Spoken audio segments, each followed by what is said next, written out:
All right.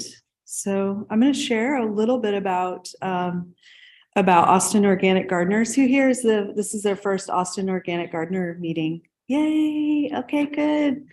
So we are, and I actually don't have our banner up, but we have this like heirloom quilt thing that's so beautiful that one of the members made in the 80s, but we've been around like before I was even alive, like 1945, before organic was like a marketing term.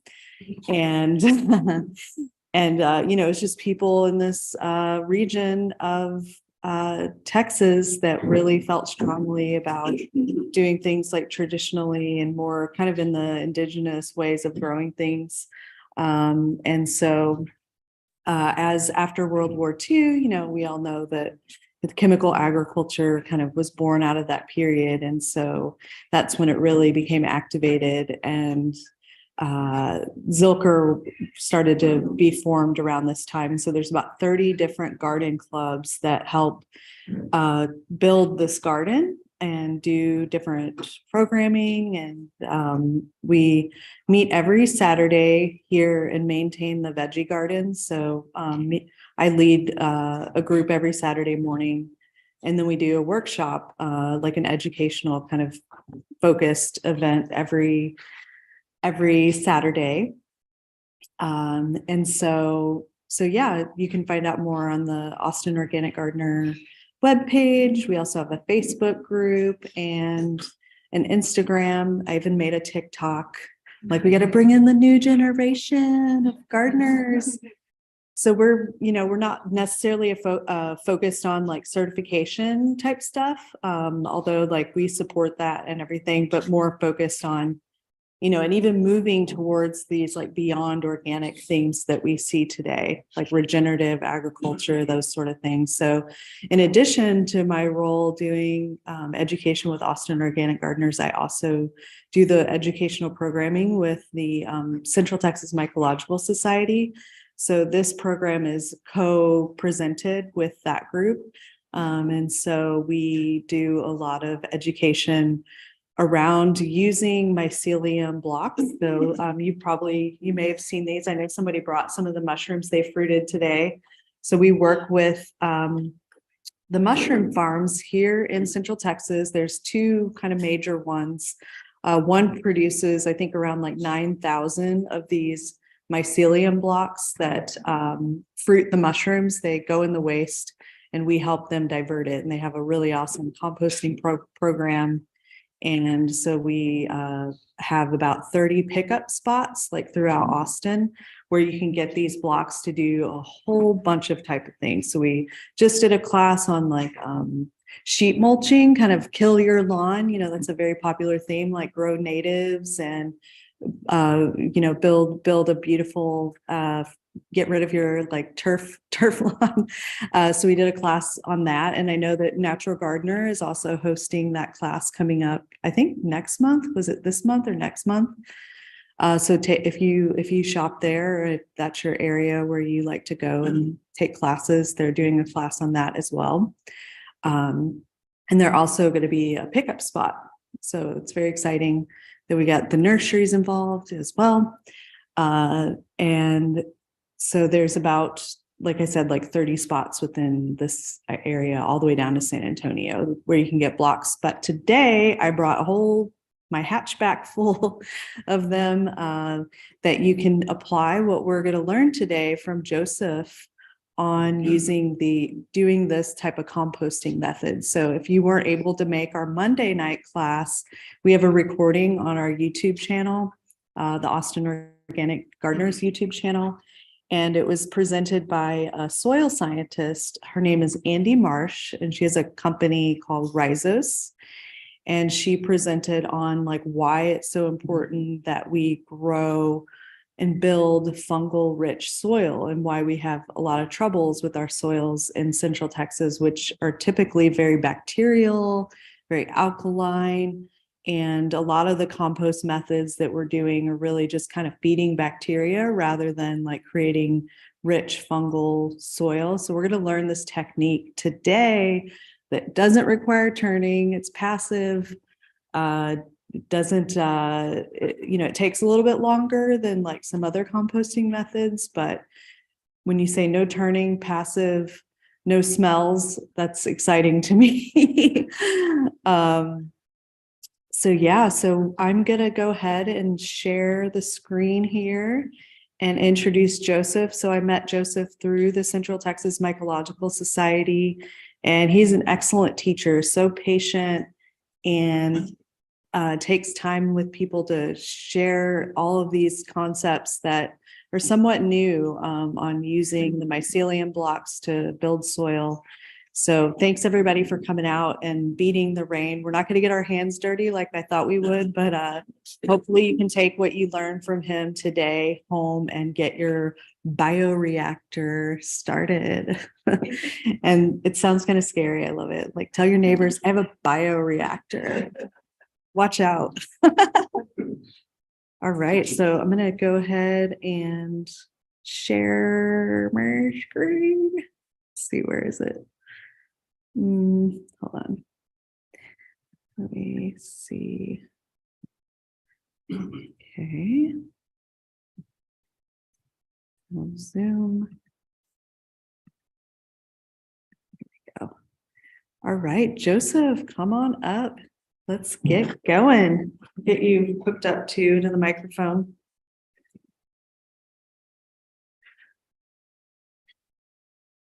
Right. And how I turn the slide It's is, just the arrows, yeah.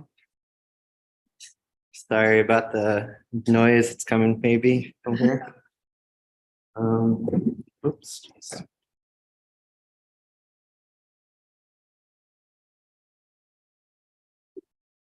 Can everyone hear me okay? Okay, perfect. So my name is Joseph Emerson, and I've been a member with CTMS for about a year now. I'm currently a volunteer coordinator with our mushroom block giveaway program. And I hope by the end of this presentation, you'll be interested in signing up to volunteer and make good use of mushroom block substrate and use it to build this Johnson-Su Bioreactor.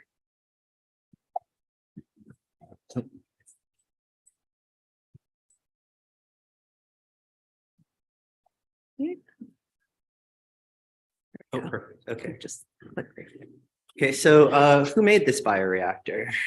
It's a married couple. They actually transitioned from their careers. I forget what their original careers were, but they, I think in their 50s, decided to become molecular biologists because they just developed a love for ecology and environment and nature. And they basically were given, I believe, a federal grant from USDA or some Department of Agriculture with the government to come up with a composting method that would be very forgiving of what your inputs are. That wouldn't involve turning it, which is probably the most conventional method of composting that we're all familiar with. You get a big pile of compostable material, you get out the pitchfork every few days, you turn the center of the pile up to the top and the top into the center, and you try and monitor the temperature and the humidity and make sure that you have a compost that's aerobic and is beneficial for your plants. This method is completely different from that. I personally like it better because it's less hands-on work every few days. Once you load up the pile and fill it up to the top with your inputs, you just let it sit for a year. The only thing that really would be a daily maintenance for yourself would be about 60 seconds of work, which would be just to water it and make sure that the moisture content of the inputs is high inside of the compost bin. So yeah, let's get to the next part. And so actually, one other thing I wanted to emphasize that is extremely beneficial with this method of composting compared to conventional composting is traditionally turn-based composting leads to a more microbially, bacterially dominant type of compost, which can be still beneficial for your soil. But the end result of this finished compost is something that's going to be more fungally dominant. And we'll cover why you actually would probably want to have better ratios within your soil that's more fungally dominant, at least like towards a 1-to-1 ratio if you're interested in using this for agriculture, for instance. And so I already kind of explained what it is. like you hear the word bioreactor, I think it does sound intimidating. That's how I interpreted it when I first heard about it. But really, it's just a giant metal cylinder. I think what Dr. Johnson and Dr. Su use is a cattle panel, and they're able to bend it around into a cylinder and tie it up. I actually just used rabbit fencing just because it's something that I already had available to me. So I personally try to encourage, just use what materials that you have available with you. Be creative with what you have. Don't break the bank on this. This is a compost, a method of composting, but it doesn't have to be expensive either. So in my case, I just used a rabbit fencing, which is bendy enough but stable enough to where I could load up my inputs and it actually stays put for the entirety of the year. So yeah, it's pretty much a resilient material cylinder with landscaping fabric wrapped around it that's placed on top of a wooden pallet with holes drilled into the pallet, which you would use with like a reciprocating saw or sawzall. It's kind of interchangeable words on that I kind of discovered. And then you place large PVC pipes in securely as you fill up the cylinder with your compostable inputs. And I'll explain the purpose of the PVC pipes later. And then you soak your inputs thoroughly before loading the material into the cylinder, aiming for ratios similar to a turn-based composting method, so about 30-1. And so on the slides here, you can see basically compostable material and about what your carbon to nitrogen ratios are. So personally speaking, what I use, because I have so much of it in bulk, are mushroom block substrate that I get through this program. It's a mushroom block giveaway program with Central Texas Mycology. And I also get wood chips, and I'll explain how you can get a massive supply bulk of them so that you can make a bunch of these if that's your intention, right? But you can see in one of these where it talks about the analysis of fresh mushroom compost on a weight basis. This was with white or button mushrooms. And this was done with mushroom block substrate that was studied in Pennsylvania, which apparently is a hub for a lot of mushroom growing over there. And actually, one of the companies that we coordinate with, they actually get their mushroom block substrate shipped from Pennsylvania over to Texas, where they do their mushroom growing in their warehouse over here. And so I thought it was pretty good, good find that I wanted to share with you. And so if you can look at the carbon to nitrogen ratio of it, you can see that when it's living, like as in the mushroom is actually living, it's actually pretty small carbon to nitrogen ratio. It says it's 12.79-1. But if you look at wood chips, you can see a range of anywhere between 100 to 500-1 in a carbon to nitrogen ratio. So you can input a lot of mushroom blocks and and not really a whole lot of wood chips and still get a good ratio of that 30-1. So it's a little bit of math that you got to do in your head, but it still works. And then what I found out that it's not covered over here, but if the mushroom block substrate is kind of broken down, it's starting to get moldy, it's not really good for an edible harvest. Its ratios tend to go back to about 25 to 30-1 carbon to nitrogen ratio. So when it's living and it's thriving, you can actually tell that the mushroom is alive and it's capable of producing more mushrooms, edible mushrooms from it. You're looking at a C to N ratio of about 13-1. So pretty high in nitrogen. But yeah, and also you can see all these other materials with their carbon to nitrogen ratios too. Just be considerate of your inputs whenever you're looking at these charts and you're loading it up. After you filled up the pile though, to the very top, with the PVC pipe cylinders already placed inside, you just let it sit for about 24 to 48 hours. So the purpose behind that is actually the pile itself will start to settle, and it'll settle pretty quickly. But you want it to settle around the PVC pipes because, again, after about a day or two, you're going to want to remove the PVC pipes just so the air can flow better through those holes. So as I've already kind of mentioned with the turn-based composting style, you have to turn the middle of the pile, which is where all the microbial action is going on, every few days in order to make sure that you are producing a compost that's aerobic. Because aerobic compost is what tends to be, it's preferred by plants. Whereas if you were to have a compost that is teeming with a cyanobacteria or anaerobic bacteria, you're basically fermenting your compost, which is wonderful for kimchi and fermenting alcohol. It's not good to add as a soil amendment to your plants. And so the idea behind this, though, is since I'm explaining to you with this bioreactor is you're not going to turn it the entirety of this year. So how are you going to make sure the center of the pile doesn't just develop this life that's full of cyanobacteria? Well, that's where the PVC pipes come in. After you remove them, you basically have created an air pathway from which air can circulate even to the very bottom of the pile. So even the bottom of the pile is going to receive air, which is going to make sure that the environment that it breaks down in is aerobic. So this really helps with your finished product so that you have an aerobic compost. Another really thing that's beneficial with this composting method is just by letting it sit, it's kind of in the same mold. I don't know if you guys are if everyone is familiar with it as far as no-till or no-dig method of gardening. I personally look at this composting method as an extension of that philosophy. And so no dig or no till is just this idea that if you disturb the soil by breaking it up with tillage, you're not really giving a chance for microbial life and beneficial insects like your worms to kind of create pathways and tunnels within the soil.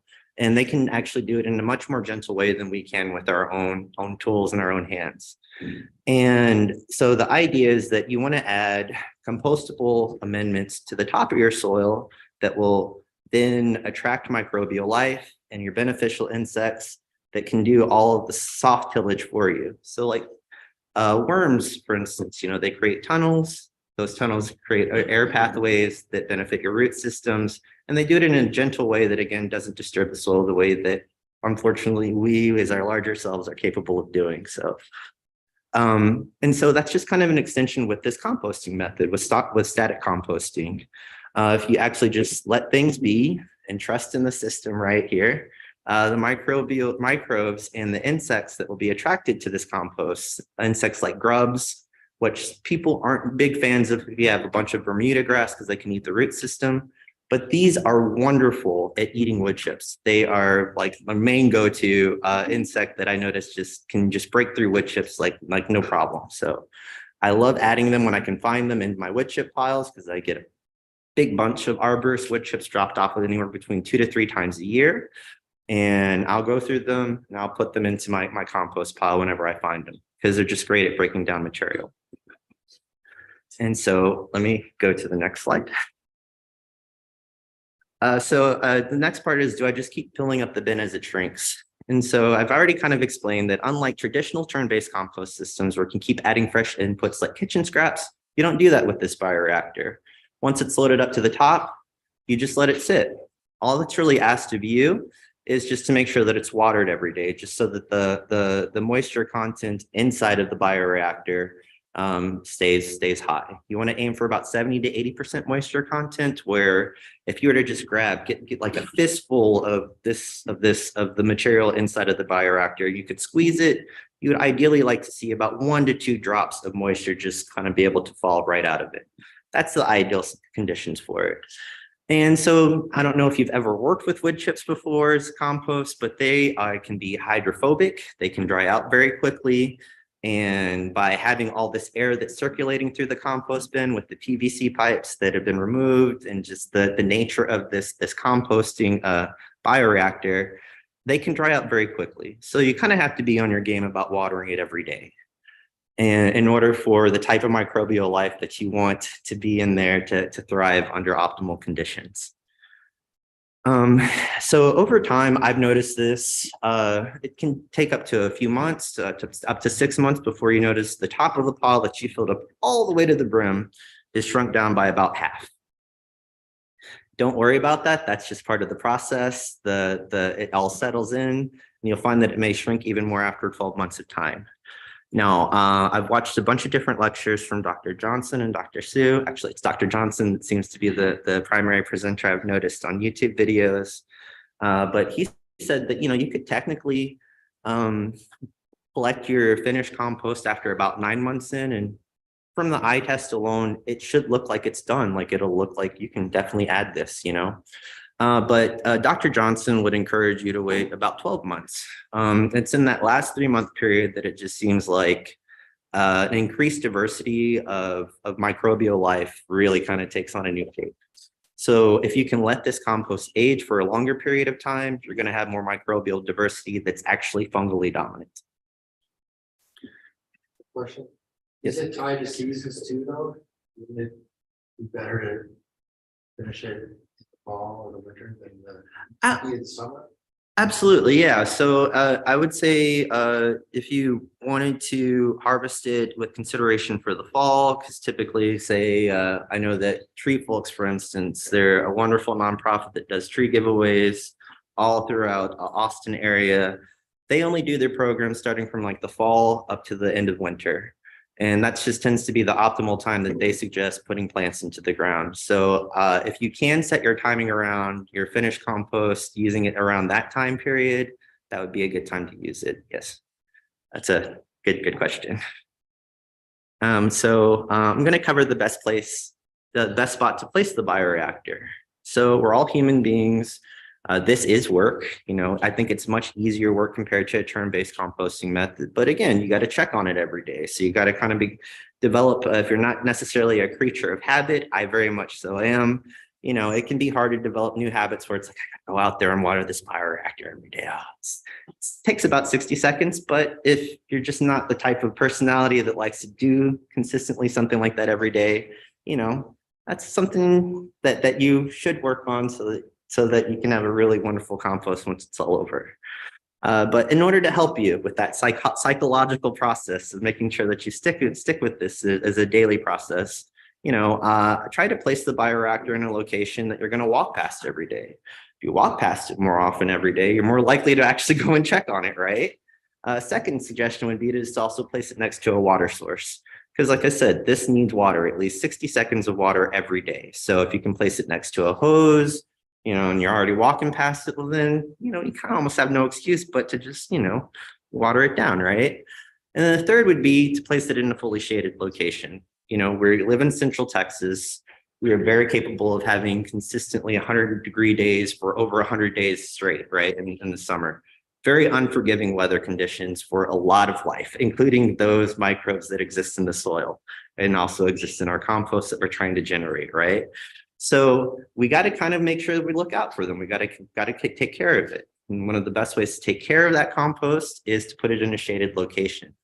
If you happen to live in an area where you're just kind of exposed to full sun, my suggestion would then be, and I would still suggest this even in a shaded location, is to get some landscaping fabric that you're also using to build your material for your compost bioreactor, place it on top, and that'll add at least a little bit of a shield barrier for you. Yes, ma'am. Since you were mentioning a hose, it's okay to use like city water with the chloramine in it, or does that have adverse effect? If you have access to using rainwater, by all means use it. But I've used city water and I'm happy with what I got. Again, under ideal conditions, we would all do things ideally, right? But we're not always necessarily living where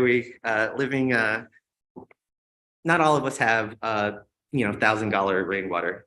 You know, you can buy like filters for your hose. Yes. Mhm. Trick that some people do to get rid of it. And probably something like Amquel, like we use in our ponds to remove the Oh, yeah. chloramine would Yeah. probably work well. Yeah. That's Um, another option. So yeah, absolutely. If you can use rainwater, you can go through extra methods to help, I guess, purify your water of chlorine and chloramine. By all means, I'm sure it would be helpful. But I also know that like the mushroom growing warehouses and stuff, I think they just use regular tap water whenever they're misting the mushroom blocks. So it helps, but it's not necessary. Thank you. Mhm. So yeah. And so, you waited the 12 months, right? What do I do with this compost once it's finished? So the top photo that you see, that's actually what I finished just a few days ago, leading up to this presentation. So this is about 11 months finished. It's not even a full 12 months finished. 12 months finished. What I could tell from it is I found a lot of grubs. I found a lot of red wigglers. I found a lot of wolf spiders. I just found a lot of insects. And then also, if you look at like the lower left corner, there was still some unbroken down wood chip material. But I can tell you that you can see that there is a lot of microbial life, in particular, mycelium that's growing from that lower left photo there. All the white strands that you see there, that's hyphae. These are hyphae or related to fungi. That's how they create their network underneath the soil and collect nutrients and moisture, right? And so this particular one, I believe, is saprotrophic because it's just breaking down the woody material there. You can't tell from the photo, but I did grab it and hold on to it. That woody material full of the white mycelium that's just growing on it. It was very porous. It was very hollow. It was something that I felt like I could, if I squeezed it hard enough, it would crumble and break down into smaller pieces. So even though it was a solid piece, it wouldn't take a whole lot of effort from just using my own hands, just kind of break it down into smaller particles. So suggestions that I've seen online from both Dr. Johnson and Dr. Su is you can use it to coat your seeds. So if you're seed starting, you can use it to coat your seeds and help inoculate it, and it should help with that process of germination. You can also use it as a liquid extract to then spray around your garden. So that 5-gallon bucket that you see with some air stones, and I actually just use a pillowcase where I place finished compost in there, just because that's, again, I just use with what materials I have. If you can have a bag that can somehow make sure the soil doesn't seep through, but the microbes can, and that's wonderful too. I just used an old pillowcase that I'm never going to use again because that's just what I use. And so that's one method. You can use a liquid extract to then spray around your garden. The other one is just use it as a sparse soil amendment that you'd want to protect with the mulch barrier.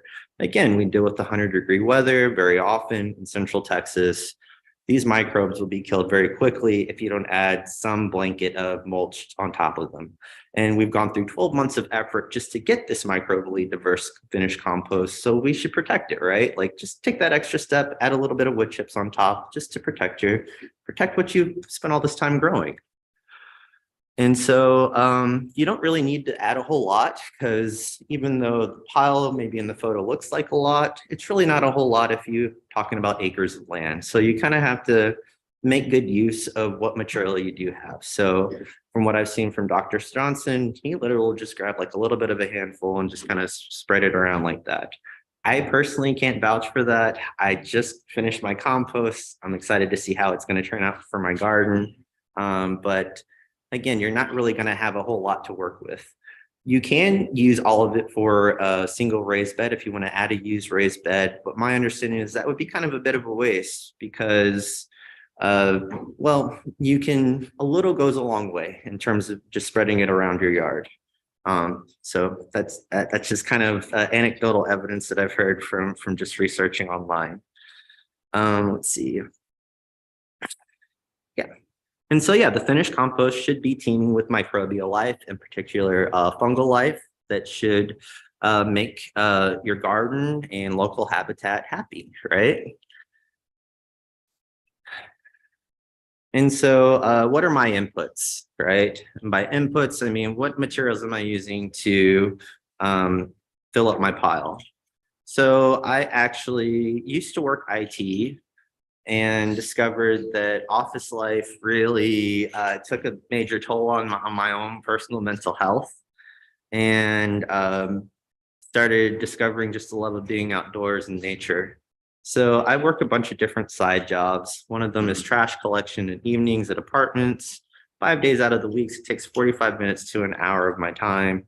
I'll go to an apartment and load up their trash that's left outside their apartment door, take it to the nearest bin or the trash compactor. Along the way, though, if there's empty Amazon boxes that people will place by the bin somewhere, I collect them for myself. I'll take it home, I'll remove the tape and stickers, and I'll use that for sheet mulching.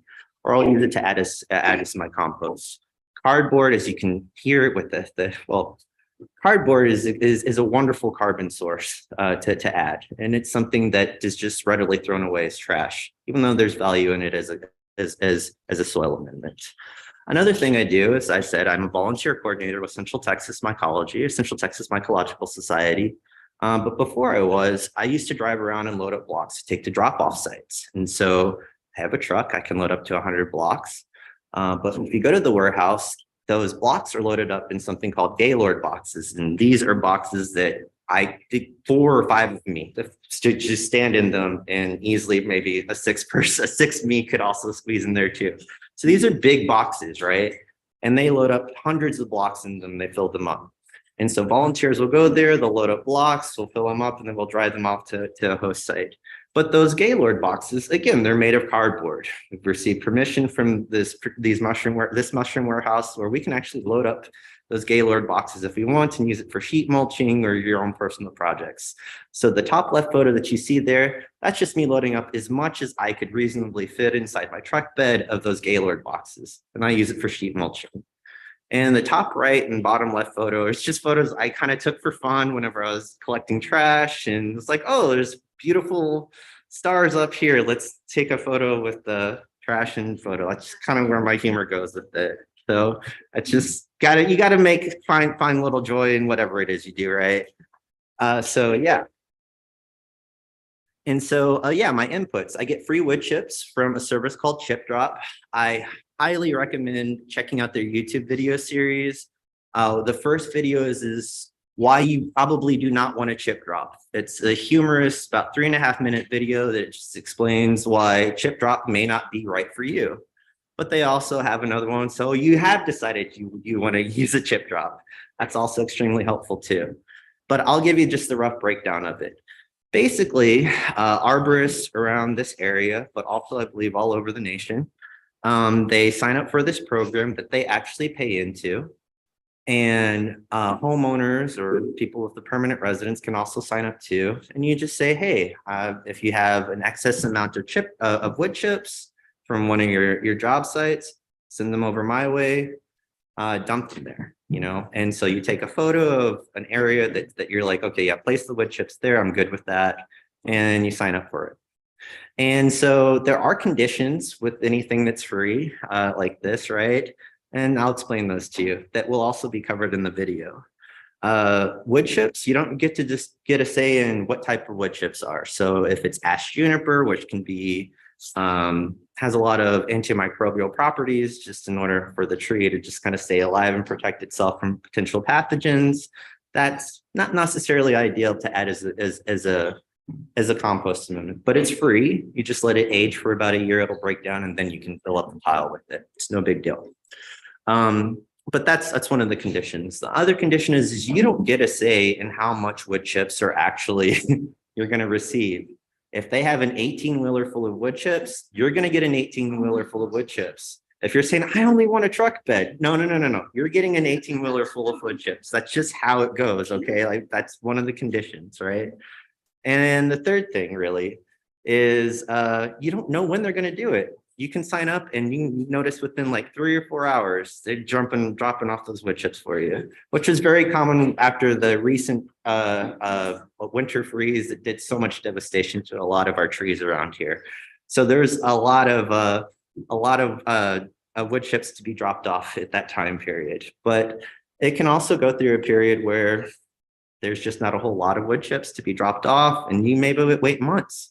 And in fact, the website may alert you again. It's like, hey, it's been 2 months. Do you still want this? Sorry, we haven't, dropped off wood chips yet. And I've had that happen with me before, but eventually they did. They dropped it off. So you can be a few hours before you get them, or it can be months. And I've actually heard instances for people that are located in Kyle that they waited up to 2 years. So yeah, your geographical location can impact whether how often a service like this can be used for you.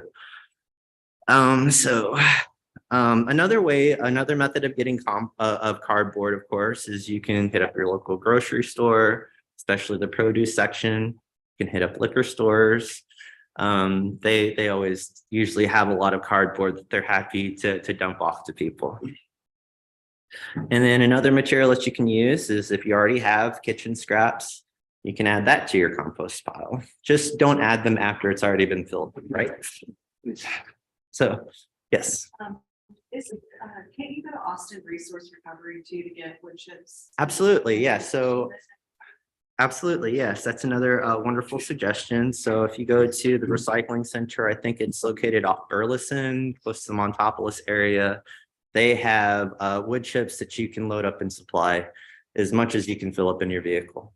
Oh, yes, ma'am. The Howe Foundation, HOW? Okay. Okay. So it's important now. You can stipulate, I don't want cedar. Okay, so yeah, so I just heard from a person that was present here. They suggested the Howe Foundation, and you can go there and load up on wood chips, and you can actually They'll bring it. oh, they'll bring it to you, and you can actually be more specific in saying, hey, I don't want cedar wood chips or anything. You can actually request the specific type of wood chips that you'd like to use. So that's something I didn't know about. Thank you so much for sharing that. So again, to people online listening that live around here, Howe Foundation, HOW, Google that and get some wood chips sent your way.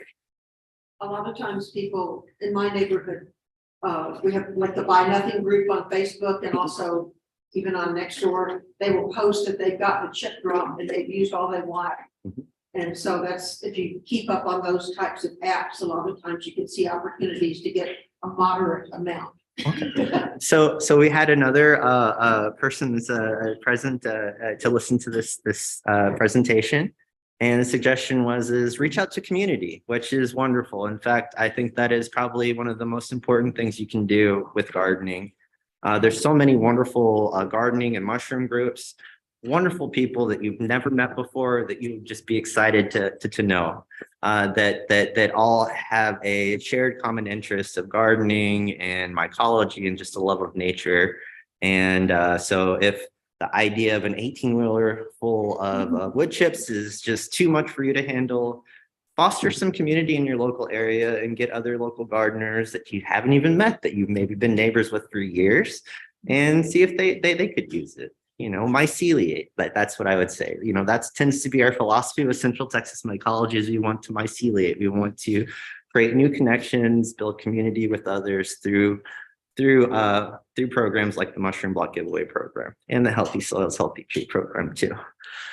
So what's another way of getting free or easy to be acquired materials? So I'm going to reference Leah Cherner's sheet mulching video that was posted, I would say, about 4 weeks ago. She had mentioned you can get coffee grinds. So if you go to any local coffee shops, I think that do cold brew, they actually have a bunch of coffee grounds that can be had. They'll load them up for you. Call in advance just so you're not wasting your gas, and just let them know you're on your way and see if they're like, oh yeah, please come by, come load up as much as you need. And it's important to use the cold brew rather than. No, I don't think it really matters whether it's hot coffee or cold brew coffee. I'm not actually an expert on that at all. I remember it being mentioned from Leah Cherner's CTMS video, and that's just something I just kind of blurted out. So, On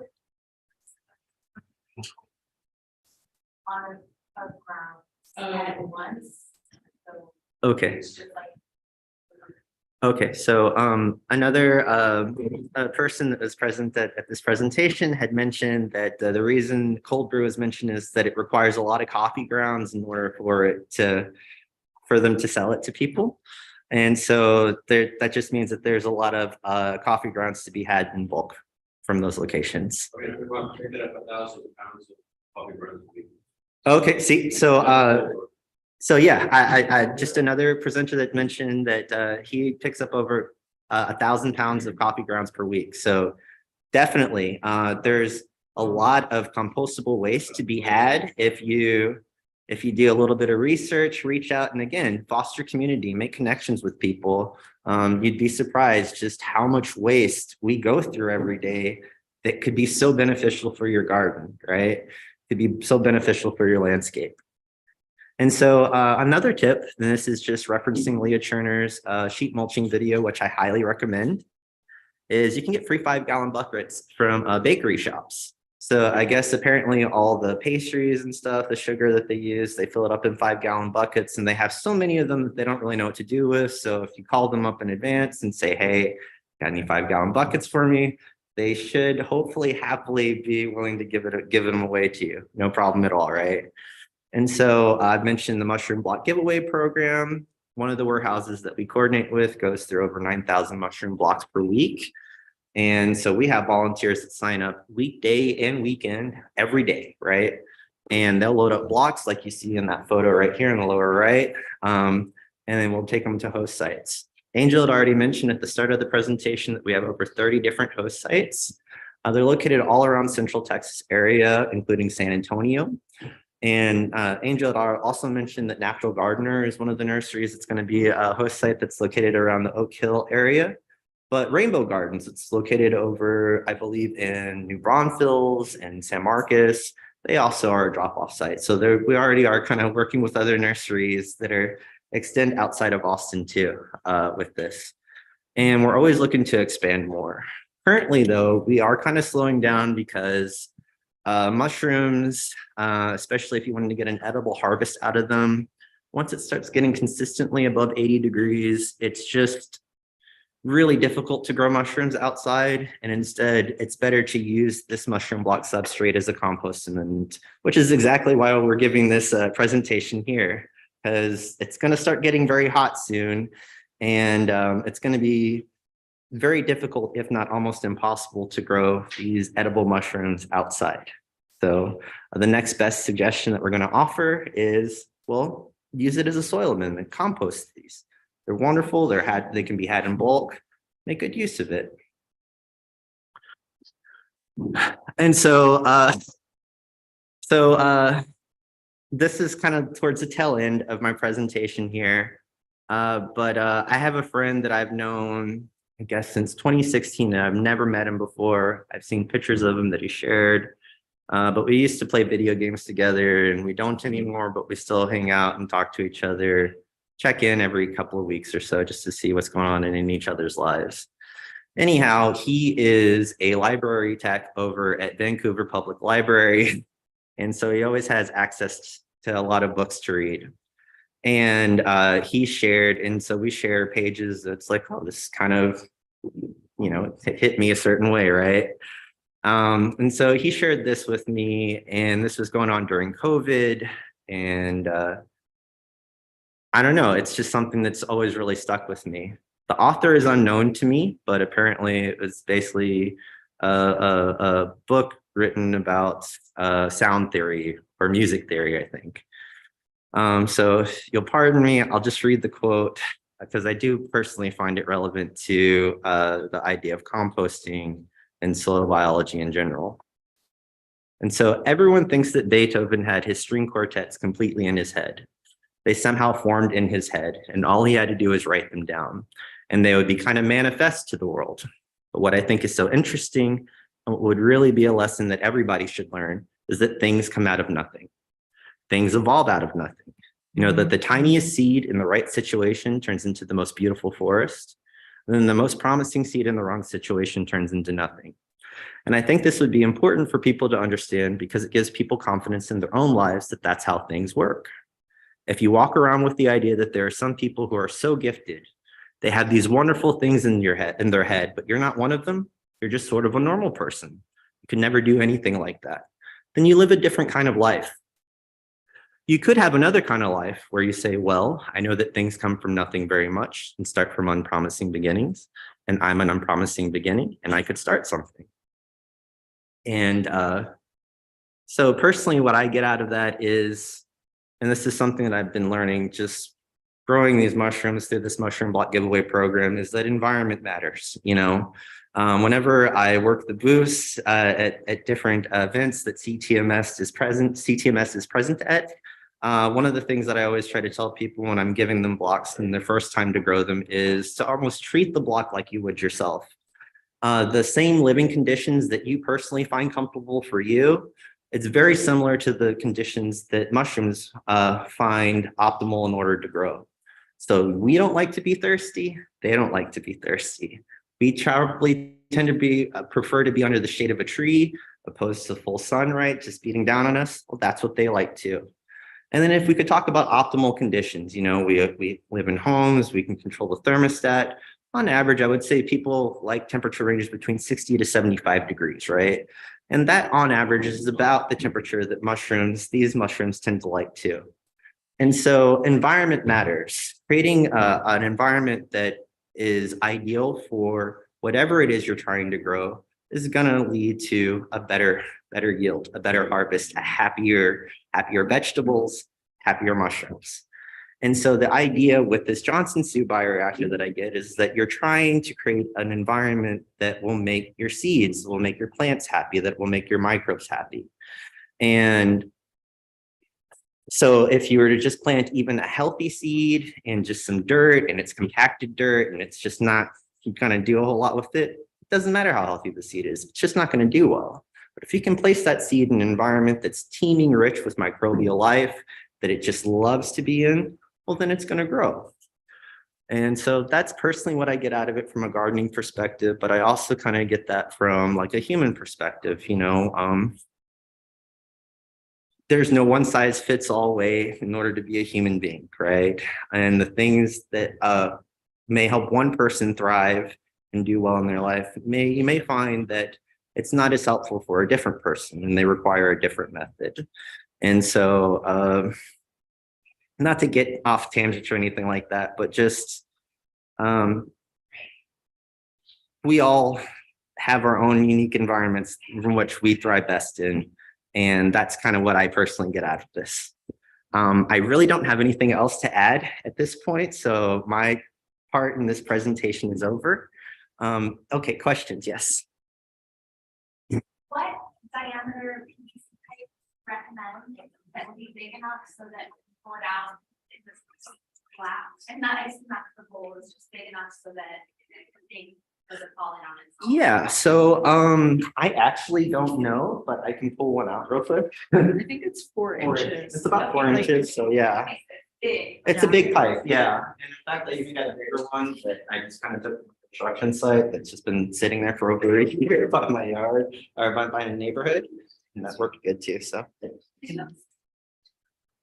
Pallets, I get my pallets, I would drive around HEB, I'll drive up retail stores. Not every HEB is gonna be like, no, we don't do that.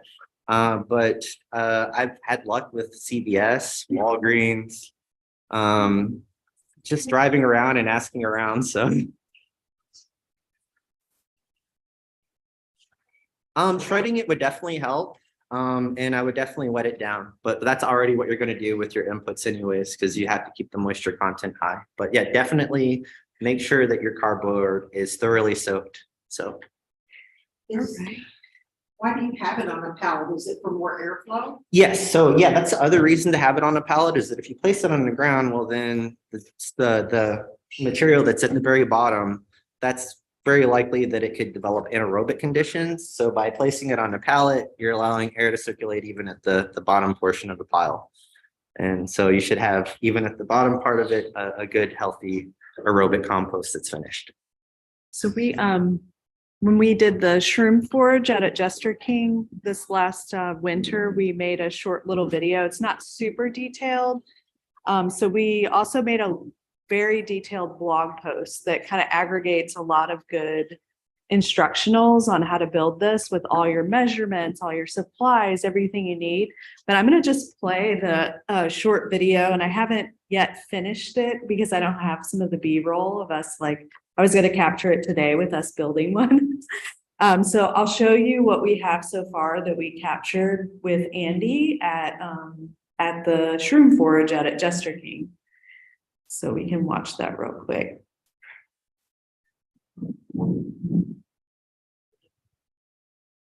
I'm Andy, and I'm a soil biologist. And today at Jester King, we are building a certain kind of compost called the Johnson-Su compost. And these cylinders that are going to be filled with mostly fungal foods. And the reason for that is we want to grow a lot of fungi. And then that will be a powerful inoculant to restore our soils, which are generally very bacteria dominated and are lacking fungal biomass. Still in the editor. It's not rendered. A compost cylinder. And what that includes is a pallet, PVC pipes that are perforated, basic hardware cloth, and landscaping cloth over top the wood to protect it. Is a pallet. Get the cylinder off of the ground. And the reason for that is it can allow for airflow to come from the bottom of the pallet and as well as around and from the top. So the pallet is prepared by creating cuts in the bottom where we're going to place these PVC pipes that are perforated, and that is going to serve as our foundation for airflow to maintain air chimneys. So because this is going to be a very fungally active compost, we actually want to protect the wood pallet from being composted itself and, falling out from the bottom of the cylinder. So that's why we're putting some landscaping cloth over top the wood to protect it. And then the cylinder is actually made out of just basic hardware cloth, and we're going to put that on top of the pallet. We are measuring out our hardware cloth. This is what's going to become the structure of the cylinder that we're going to fill with our materials. So we want enough space to overlap to provide a little bit of rigidity to our structure. So we're measuring about 6 extra inches from what we actually need for the perimeter. And I'm just using some wire cutters with a pretty small gauge hardwire. You don't need anything too heavy duty to do this. So this is the foundation of our Johnson-Su Bioreactor. Just some hardware cloth to make the outer cylinder.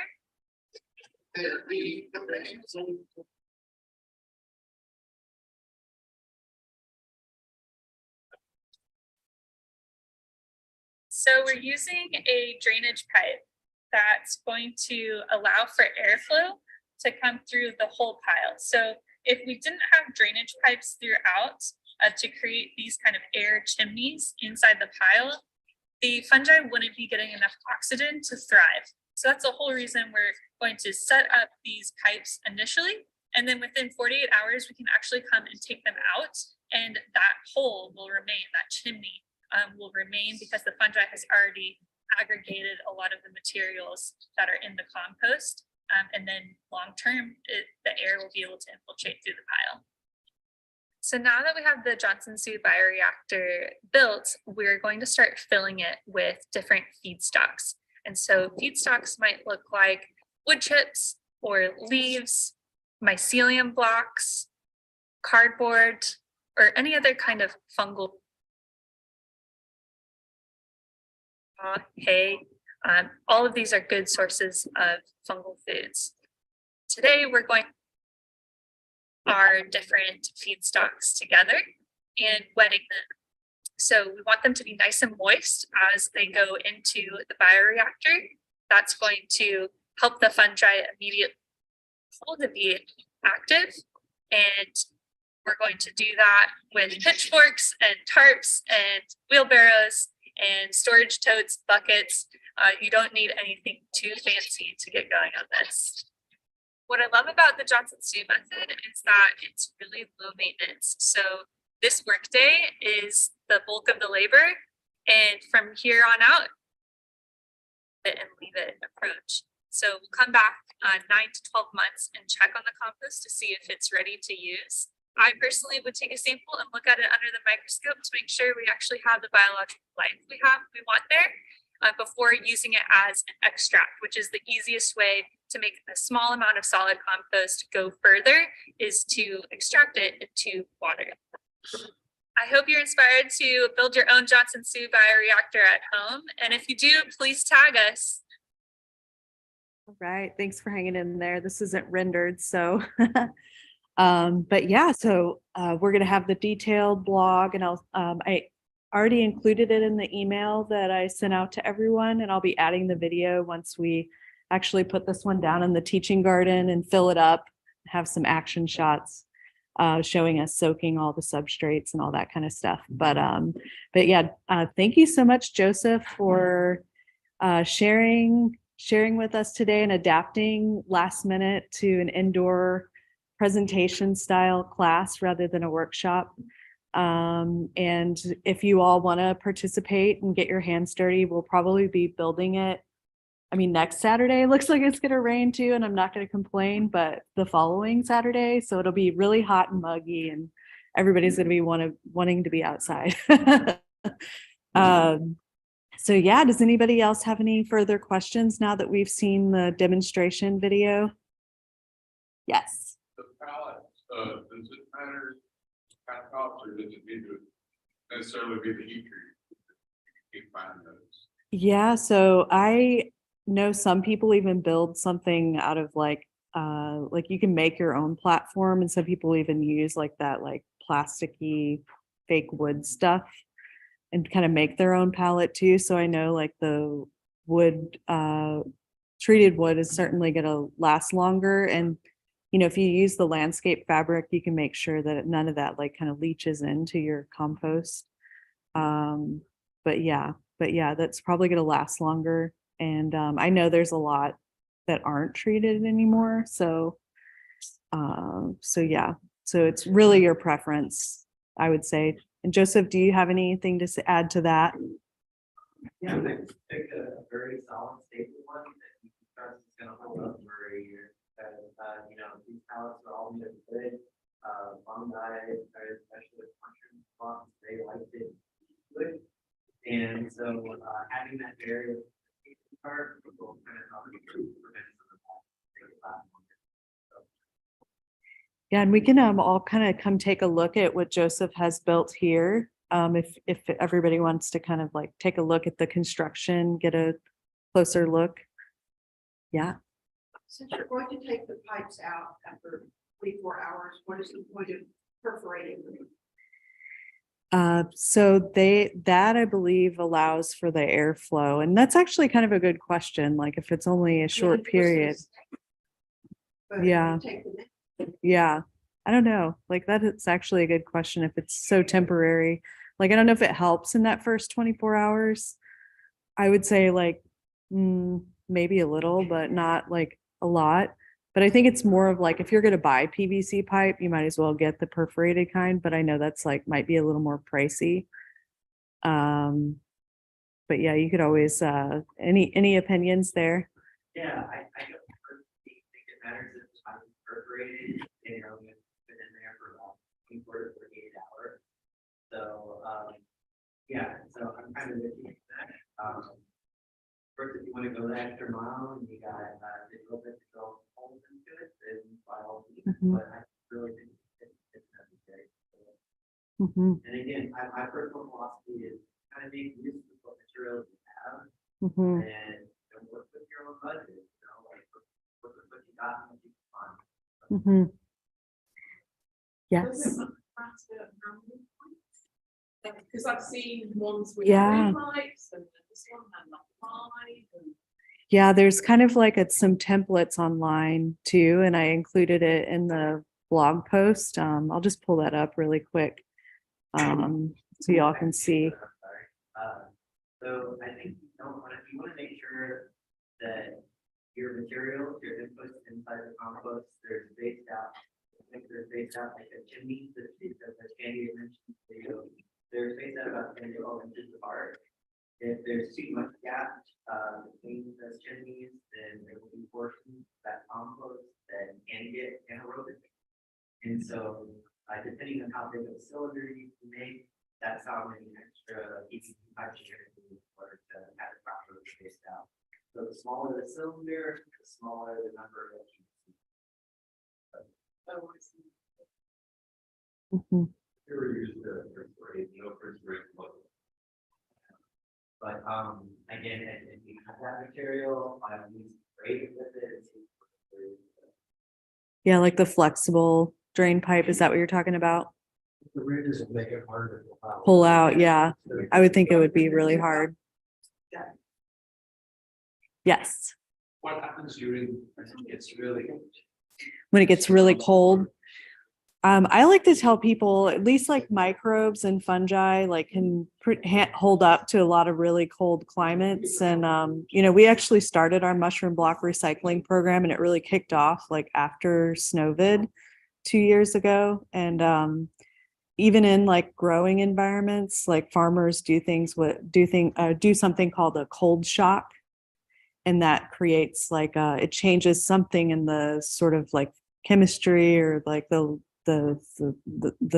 fungus where they'll then fruit after it has cold shock. So I don't know too much about microbes, but I know that they've been through all the mass extinctions and they've been around much longer than us. So I think they can hold up to like pretty extreme climates. Like we're kind of the ones that have a hard time with the like, but again, like Joseph was saying, like they like the more favorable, they thrive in the same conditions we thrive in. But I think that they have a little more resilience when we do get like a really, like they go dormant, in those periods per se. But I'm sure there's some good scientific papers out there where people have tested this sort of stuff. I know that there's initially a ranking process. The question was, what happens in our cold temperature? Because let's say I shot today, 7 months. Mhm. It's a normal bad. It didn't go bad for me. It was already in the cold weather. Do you stop watering it during that? Yeah, I wasn't always vigilant about watering every day. Like I said, I'm a human being. I've been dealing with being out there in 10-degree weather. I personally just not gonna be as inclined to water. Plus, I was probably frozen too. So I just didn't do it. That's kind of what I've learned. Mhm. And plus, there's really no way of moving it once wherever it's placed, because you have all the material that's loaded up. That's hundreds of thousands of weight. Material itself is pretty bulky and heavy.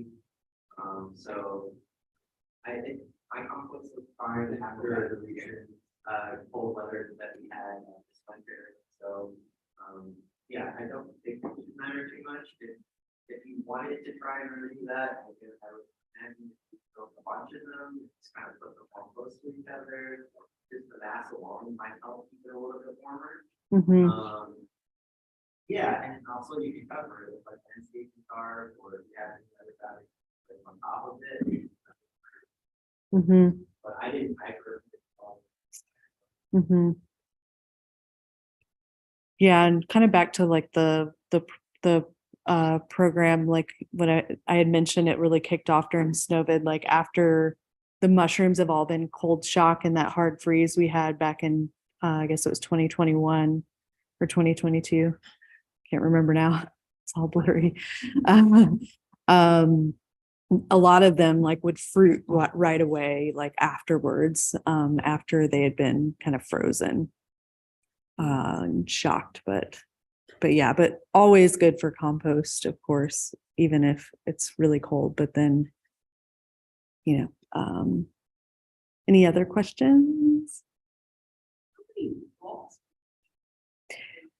So the recommendation is like 30% of the total mass. So depending on how tall of a tower, because you can really design it, we give like very specific measurements here. I think this one's like a 6-foot tall tower. You could make it taller or shorter, just depending on what supplies you have, but you want to kind of look at like a 70-30 ratio. So your, your wood chips and your browns, and then 30% of like mycelium blocks. Like that's enough to kind of help start breaking things down and catch. Anybody else?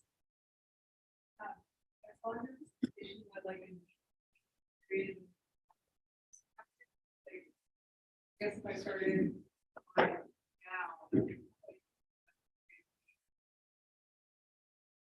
So I don't have like dated anything like that. So I just kind of stick my arm inside the chimney, and if it feels really, really hot, it's like just like the air is kind of coming from it, then I'll wait. But once it feels like it feels right, then I'll.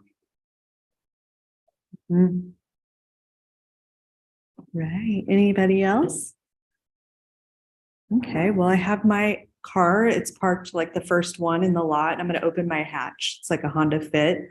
So feel free to grab several of the blocks to take home with you. And there's still some tea and beverages left. So feel free to try some mushroom drinks. And oh yeah, and t-shirts. Oh, you want to show and tell your mushrooms you grew? Come share. So I met him last week, and He gave me some of those Spanish mushrooms. Oh, nice. And I had a harvest this morning. Wow. You're gonna give them to your mother, right? Do you know what you're gonna cook with them? Do you know what you're gonna make? What dish? No plan? Okay. Yeah. Yeah, back up just water with the house. Not even, like I just. And it's so humid. It's like a fruiting chamber outside right now, so. Yeah. Yeah. Sometimes that happens. Oh, I think 3 or 4. And if you do get mold on your blocks, because that's gonna start happening, that's called green mold or trichoderma. And trichoderma is one of the first fungally grown amendments for agriculture. And it's used a lot in like, I see in like Latin America too, because they do more kind of regenerative, like organic methods down there. But yeah, it's great for compost. So don't feel like you've lost something. It's all good fungus. I'm sorry. Oh, the furry, like that might be like some penicillin or something. But if it's green, ooh, that sounds exciting. Get out the macro camera. Yeah, there's one that I'm trying to remember the name of it, that grows on that has like opsins, and it does like this thing that like keeps, like our eyeballs do, it like can do like what is it called? Where it's like avoidance responses, so it doesn't touch. Like, so there's all these like tiny little strands. You'll see them outside this time of year too, when it's really, really humid. Any other questions? Mushroom stories? Can you go inside the house? So some people do, you just want to be really careful because in an actual mushroom farm, they use respirators because you can get what's called a spore lung, and it's not fun. And I have friends that work in some of the farms and they do have issues in being in that around that many spores. But if you do it in your house, like some people will put it in like an unused shower or something like that, where like the spores, close off your ventilation, that sort of thing. But you want to have good airflow too. So keep a fan around if you do close off your, ventilation in the room, whatever room. For some people, just use those simple little greenhouses you can buy, and put it inside that. There's more and more stuff becoming available, but I'm also kind of like, don't go buy a bunch of stuff. Uh-huh. And it's prettier than our yard now. Oh, nice. The straws are. Oh, beautiful. Yes. All right. Any other fun stories anybody want to share? All right. Well, thanks everybody for coming out. Thanks, Joseph, for such an informative talk. And feel free to come up and take a look.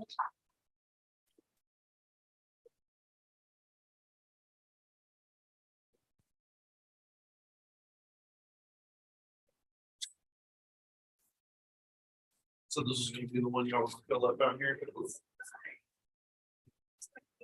Yeah, so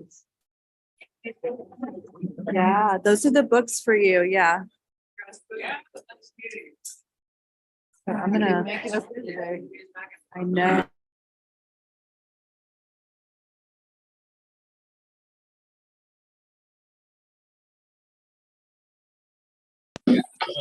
I did, yeah. I'm just kind of changing the perspective here. I figure out how to turn my camera around.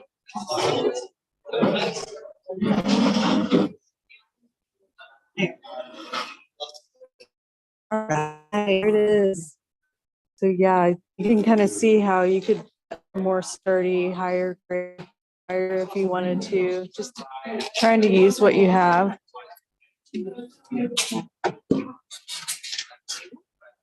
I don't know what I did. I lifted For it such a up. fancy name, bioreactor, it's like very low tech, right?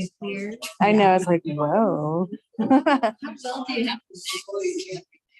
So I recommend putting it out on a tarp and mixing everything ahead of time. So, try to soak it like maybe in a kiddie pool, or if you have like a large totes, something like that. Or just on the tarp and like kind of just use a pitchfork or whatever. It's all together. Yeah, everybody, thank you for coming out. A compost bin that basically is a big circle of plastic with holes about this big all around it. like Oh, nice. dots, And I'm wondering if it would just work. Yeah, as like is, or just like, maybe even lined with. yeah, this just like crystal line it, holes use about like this. wire to kind of line it. But you could do So like, that might- the that might method that work we right. did at the one that we did for Jester King, we kind of like use the wire, the tie wire to kind of like weave it. It's a little bit of like a pretty crafty. So there's a lot of different ways. There's not really wrong ways to do it per se. Yeah, this one's not 6 foot tall, so he didn't do as tall as the hardware cloth, or you can use hardware cloth, or you can use wire remesh. I think that's what they call it. Like every brand has different names, so yeah. Stool, yeah, and that's what I recommend on the blog post. Use like a step stool to step up and put your 5-gallon buckets of stuff in. So you definitely want to find a helper, probably.